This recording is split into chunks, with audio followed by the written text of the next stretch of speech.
Picture for a moment that you're the principal of a prestigious school. You're sitting in front of a troublesome student, one that has caused some calamity. And you think to yourself, what are my options? I have the ability to send him to detention where hopefully he'll improve, he'll come to perform better in this school, help its name. Or perhaps I could come up with some other implementation, perhaps make him miss lunch, something of that effect. Instead, you decide to expel him and make sure that he can never come into the school again because it sets an example for the other students and it preserves resources. When we beg the question, is the death penalty ethical? Let this serve as our prime example in understanding how we approach this and the hypocrisy that's present in the government system right now concerning the matter. The death sentence is unethical. And by the end of the speech, you'll understand that conveyed through my 3 points of analysis. 1, being the history, 2, being the biopolitics, and 3, being the justification. As somebody whose older brother is actually in law school right now and who actually studied this in senior high school debate, this is something that speaks to me. Starting with my first point of analysis, being the history of the death penalty.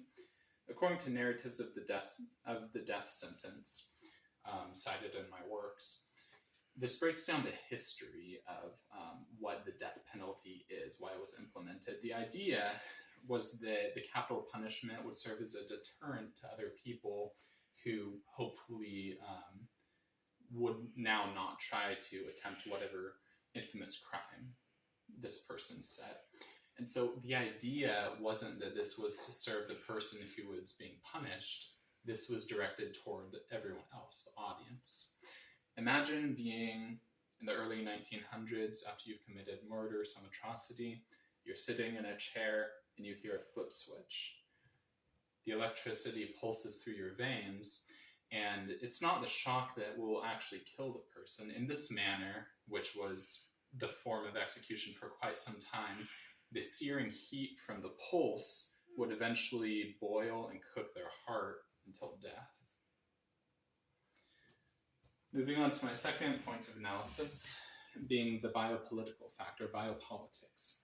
Cited in Biopolitics and the Molecularization of Life, we get the essence of what governing authorities do.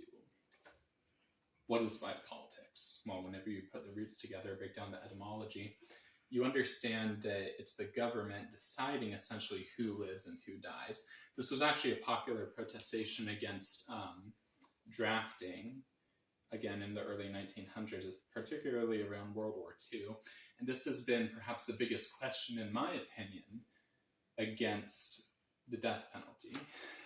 Who's to say what constitutes life, what constitutes death? Is this something that Stalin did? Is this something that some of the other infamous world leaders that we know of did? Absolutely. And so finding that objective standard, especially from a moral basis, is something I personally believe to be unachievable. Moving on to my third point of analysis, being the justification. According to the death penalty, the worldwide perspective, we see finally the summarization. Why do we still have the death penalty in certain circumstances? Why is this something practiced by countries or not practiced?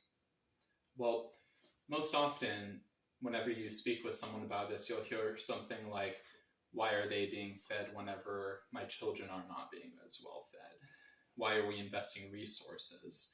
And so this becomes one of the primary advocations for the death penalty. This is truly an advocation for utilitarianism. People are seen as assets. People who've committed atrocities, certainly, is at the threshold by which we decide we can take their life.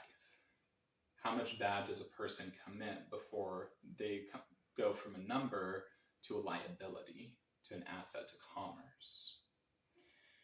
And so this is truly the biggest contribution to my second point of the biopolitical factor. And this is usually the greatest advocacy for the death penalty, because it's not for the individual, it's for the audience. And so, coming into conclusion, you're sitting, you see the student before you. What do you do? Well, if you're a good principal, you should consider my 3 points of analysis. 1, the history.